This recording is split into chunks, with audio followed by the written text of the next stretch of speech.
Hello, welcome to the Silver Bulletin presented by Lantern TV. My name's Khaled Hashi, and let's take a look at some of the highlights from today's game against Michigan State.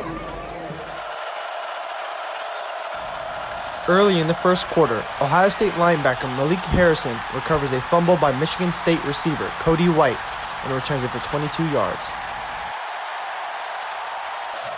In the next play, Ohio State defensive lineman Davon Hamilton recovers a fumble by running back Elijah Collins.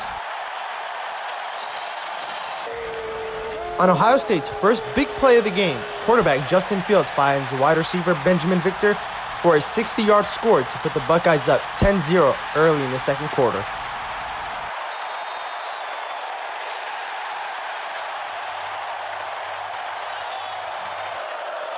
And on the very next series, Michigan State receiver Darrell Stewart finds the end zone to cut the lead to 3. Up next, we have Justin Fields breaking loose for a pickup of 35 yards on the ground. Then Justin Fields finds tight end Luke Farrell for a 21-yard touchdown pass to extend the lead to 17-7 in the second quarter.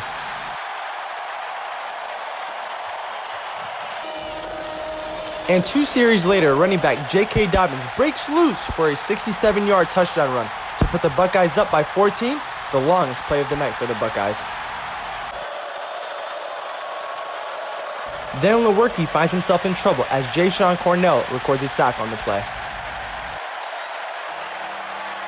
And on the same series, Baron Browning flies into the backfield to record a sack, forcing a punt by the Spartans. Lastly, Justin Fields runs the ball in for a 1-yard touchdown score in the fourth quarter to extend the Buckeyes' lead to 34-10.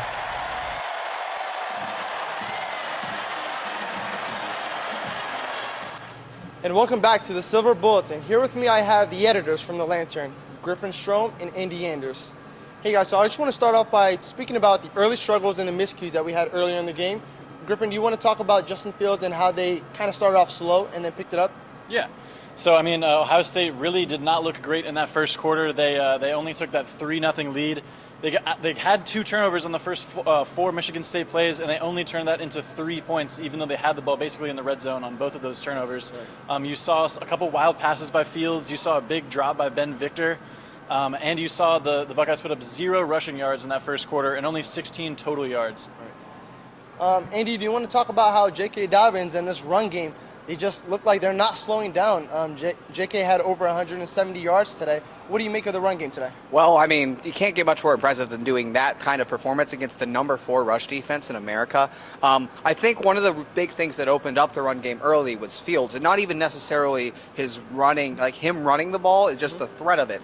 That early touchdown pass to Victor, he rolls out, sucks in a safety and a linebacker because they're scared of him running, and then he just flicks it over the top. And I think that kind of softened up the MSU defense. And as the game wore on, the offensive line started to gel, started to figure things out, and after it looked like Ohio State might struggle to run the ball, they were, again, breaking off those same chunk runs we've seen against Nebraska, we've seen against Miami now. All these games, it's a consistent domination by Ohio State's offensive line once they gel in a game, and that's what happened after the first quarter. Over 300 rushing yards against the number 4 defense in the country. Yeah, man, the balance on offense with the pass and the run is looking really good, and they seem to be very consistent. And lastly, Griffin, I want to ask you about the defense. They held the Michigan State Spartans to just 10 points today. What do you make of the entire defensive presence? Yeah, so I thought, Michigan State was able to kind of hang around early, but after that, you didn't see them really able to do anything. They had that missed field goal. Chase Young almost blocked like 2 field goals, actually. Jordan Fuller got his second interception in the last 2 weeks, and he actually returned it for a touchdown, but he got it called back. Right. He seemed a little bit disappointed by that in the post-game presser. But, the defense was really dominant yet again. 0 points in the second half, really killed any momentum the Spartans were able to get at any point, and really erased their presence in the second half. It felt very uncompetitive in the second half, I would say. Yeah, absolutely. Well, the Buckeyes kept off their win today with the score of 34-10. They have a bye week coming up next week, so we won't see them in action. But that's all we have for you guys today, so thank you for watching the Silver Bulletin presented by Lantern TV. I'm Khaled Ashi. I'm Andy Anders and Griffin Strom, and thank you for watching Lantern TV.